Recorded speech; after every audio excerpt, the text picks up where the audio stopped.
गोवर्धन पर्वत श्री हनुमान जी के द्वारा स्थापित है।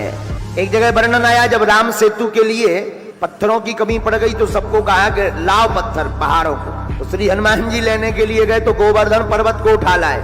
ले जा रहे थे, तब तक रास्ते में राम जी ने खबर भिजवाई कि अब पूर्ति हो गई, इसको रख दो। तो गोवर्धन पर्वत को ब्रज में जाकर के स्थापित कर दिया। तो गोवर्धन पर्वत बड़ा निराश हुआ, बोले हम तुम्हें श्राप दे देंगे, तुमने कहा था राम जी के दर्शन होंगे, चलो।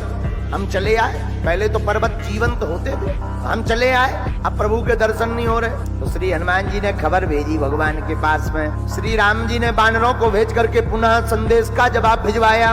गोवर्धन पर्वत से कह दो चिंता मत करो, अगर तुम अभी आओगे तो केवल कुछ देर दर्शन होंगे, हम कुछ घड़ी बाद लंका चले जाएंगे, कहना निराश मत हो, तुम हमारा ध्यान करते रहो। हम जब द्वापर युग में कृष्ण बनकर आएंगे तब 7 दिन तक तुमको ही दर्शन देंगे। भगवान उस लीला को पूर्ण करने के लिए, क्योंकि राम ही घनश्याम है। जब राम सेतु बना तब एक घटना घटी। राम सेतु के समय पुल बन रहा था, जब लंका जाने के लिए राम जी बनवा रहे थे, तब एक घटना घटी। बोले क्या?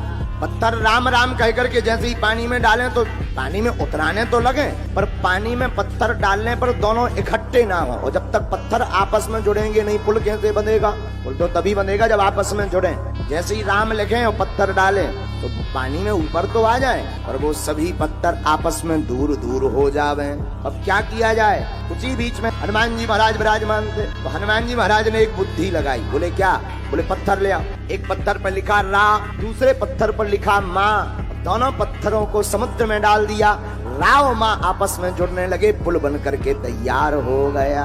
और लंका में भी विभीषण जी अपने घर के बाहर एक तरफ लिखे थे रा, दूसरी तरफ माँ। हनुमान जी जब लंका गए तो हनुमान जी ने देखा कि विभीषण के घर पर रामायुध बना। वाह, कोई भक्त का घर है। और विभीषण भी इतने चतुर, लंका देखो कितनी अद्भुत बात, लंका में रावण के राज में भी राम जी को नहीं छोड़ा, और हम लोग भारत में रह करके राम के राज्य में रह करके जो है राम को नहीं पकड़ पा रहे। किसी ने रावण की कान में भरा के अरे खतरा है। बोले क्या? बोले देखो तो अपने तुम्हारे जो शत्रु है उनका नाम तुम्हारा भाई लिखे राम। अब जब तुम्हारा भाई ही बर्बाद कर रहा तो अब करें क्या? अरे क्या? तो रावण स्वयं गया, घर के बाहर खड़ा हो गया, ये विभीषण बाहर निकलो। जी जी जी जी जी भैया, आप अच्छे पता, आओ भीतर आओ।